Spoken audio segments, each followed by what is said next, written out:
আমাদের মাননীয় মন্ত্রী বলেছেন বিদ্যুতের কোনো লোডশেডিং নাই, কিন্তু আমরা আজকে এখনো দেখতে পাচ্ছি আমার গ্রাম অঞ্চলে যদি কথা বলি প্রায় 5 থেকে 6 ঘন্টা 7 ঘন্টা লোডশেডিং আছে। এবং নোয়াপাড়া আমি জানি না, নোয়াপাড়া শিল্প অঞ্চল আপনারা জানেন বাংলাদেশের একটি গুরুত্বপূর্ণ অঞ্চল, যেখানে অনেক শিল্প কারখানা ইতিমধ্যেই বন্ধ হয়ে গেছে। প্রায় 7টি বড় বড় শিল্প কারখানা ছিল, দুর্নীতির কারণে বিগত ফ্যাসিস্ট সরকারের সময় বন্ধ হয়েছিল।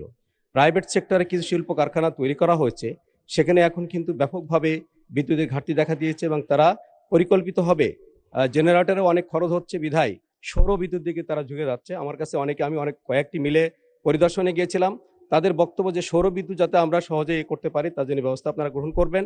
কাজে দেখা যাচ্ছে যে বাংলাদেশে এই মুহূর্তে প্রশ্ন করুন বিদ্যুৎ উৎপাদন হচ্ছে 17,200 মেগাওয়াট, কিন্তু চাহিদা দেখানো হচ্ছে 16,000 থেকে 16,500। কিন্তু এই ঘাটতিটা কোথা থেকে আসছে এটা আমরা বুঝতে পারছি। মাননীয় মন্ত্রী, ঘাটতি কেন? স্পিকার, আমি আগেও বলছি এখনই বলছি, আমাদের বিদ্যুতে ঘাটতি নাই। যে লোডশেডিং এর ডেফিনিশনটা একটু পরিবর্তন করতে হবে। লোডশেডিং সেটাই যেটা আমার বিদ্যুতের সরবরাহ না থাকলে লোডশেডিং হয়, আর যেটা ঝড় বৃষ্টি প্রাকৃতিক কারণে গাছ পড়ে দিয়ে যদি তার ছিঁড়ে যায় সেটা লোডশেডিং না।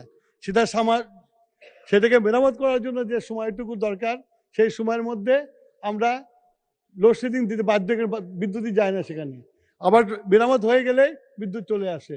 সুতরাং লোডশেডিং হলো বিদ্যুতের যদি আমার ঘাটতি থাকে, বিদ্যুতের বাংলাদেশে এখন কোনো ঘাটতি নাই। সবাইকে ধন্যবাদ।